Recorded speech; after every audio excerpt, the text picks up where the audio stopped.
He was encouraged to get legal representation, but Steve Brunker defended himself today in a heavyweight challenge against international gaming giant Bet365.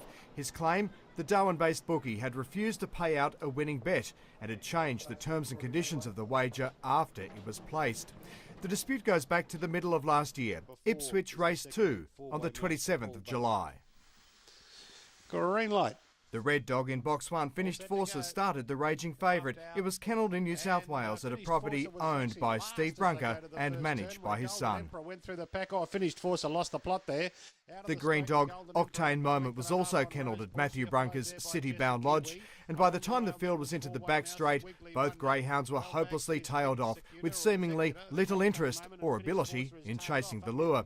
They were so far back, they were even out of camera frame as the remaining 6 dogs, some of them at very juicy odds, thundered home for what would be a shock result. Octane Moment would eventually plod home to finish 7th. The $2.50 favourite was last. In most eyes, it was an upset, but back in Darwin, it proved a stunning windfall for Steve Brunker. He'd just collected a tax refund and had plunged almost $5,000 with Bet365 on combinations of the exotic first 4, where punters select the first 4 placings in order.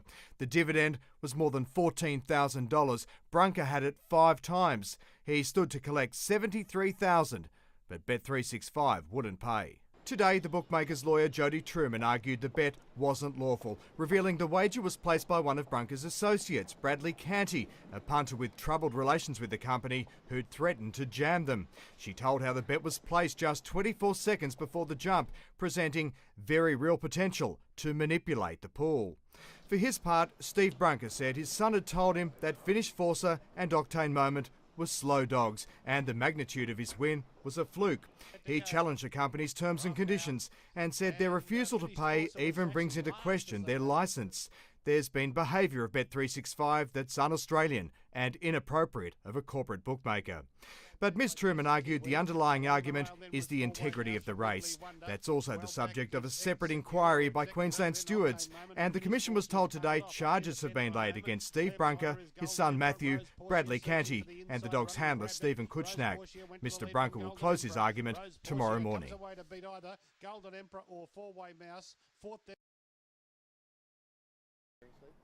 He's waged a solitary campaign against an international giant. Mate, it was very overpowering representing myself against barristers and lawyers from Bet365. I found it very daunting.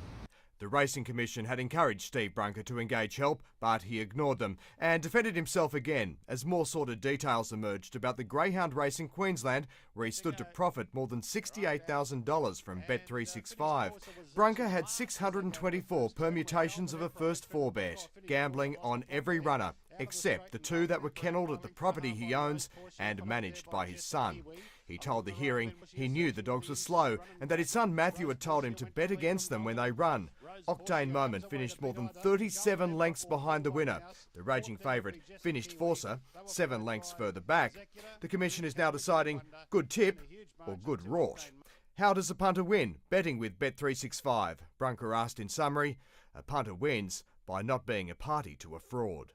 We have to wait for the outcome, but the Commission gave everyone a fair chance to say what they needed to say. Does this equate to race fixing? No comment. While the bookies distanced themselves from direct claims of race fixing, the hearing was told others haven't been so forgiving. Their lawyer Jody Truman revealed Queensland stewards have charged Steve Brunker, alleging his bets were improper because he knew that Finished Forcer and Octane Moment would race in that event in a sluggish and lethargic manner by reason of being nobbled.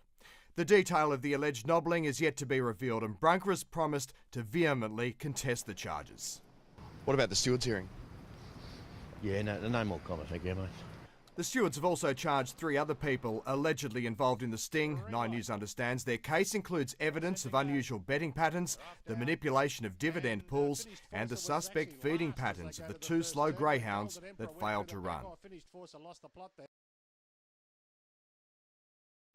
For 2 days in March, Steve Brunker tried to convince the Racing Commission that Bet365 had ripped him off after the Darwin-based corporate bookmaker refused to pay out his winning bet at the Dogs in Ipswich. The The race itself is still under investigation by Queensland stewards who are considering whether the result was fixed, and the Commission seemingly has its own opinion, finding in the separate wagering dispute that there's enough evidence to suggest that the event upon which the wagers were placed was impugned to the point where the integrity of the event is clearly in question. Brunker had 624 permutations of an exotic first four bet, gambling on every runner, except the two that were kennelled at the property he owns and was managed by his son. They were never in the hunt. He told the hearing he knew the dogs were slow, but it was more than his intimate knowledge of greyhound form that troubled the Commission. What really stood out was Brunker's questionable associates and the timing of the bet that could have manipulated the pool. In its 30-page decision, Brunker was hammered. The Commission found his conduct, evidence and character was devious, extremely unreliable, insincere, careless, fake, and that Brunker was prone to fabricate, determining the bet itself was not lawful. 9 News spoke with Mr Brunker late this afternoon. He said he's clearly disappointed, but he won't be commenting further until he's read the finding in full. He'll see how the Commission turned his own words against him after Brunker accused Bet365 of being un-Australian. The term un-Australian is better deployed to describe those individuals who would conspire with no conscience to seek profit from fixing a simple greyhound race. The corporate bookmaker is also yet to fully examine the findings. They have told 9 News Darwin, though, that they welcome today's decision.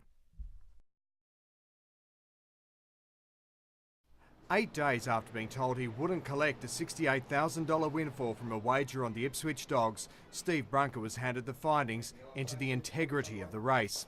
The Darwin punter had bet big on the event, gambling almost $5,000 on the hope that two of the greyhounds wouldn't finish in the first four. He confessed he knew that Finished Forcer and Octane Moment were slow greyhounds. He got the mail from his son Matthew, who manages his property where the dogs were kennelled.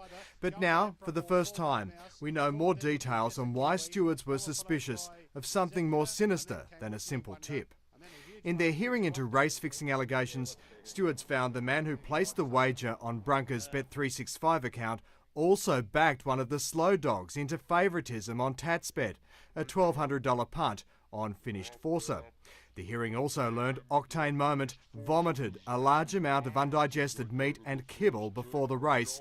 But while that was found to be most uncommon, the crucial evidence came from race day veterinary surgeon Dr. Charles Welch, who revealed pre- and post-race examinations did not reveal any abnormalities, and in particular, any signs of overfeeding.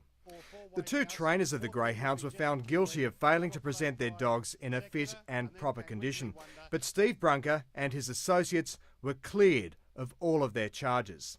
Stewards found there wasn't enough evidence to substantiate their claims, but they still managed a parting shot in their final report. The pattern of betting on a low-level event, as well as the circumstances surrounding the transportation, presentation and training of the greyhounds, is highly suspicious. Stewards could well understand members of the public might seriously question the integrity of the race. They have promised to review current policies and rules to present recommendations for changes, and despite our repeated efforts to contact Steve Brunker for his reaction to the findings, he's chosen not to return our calls.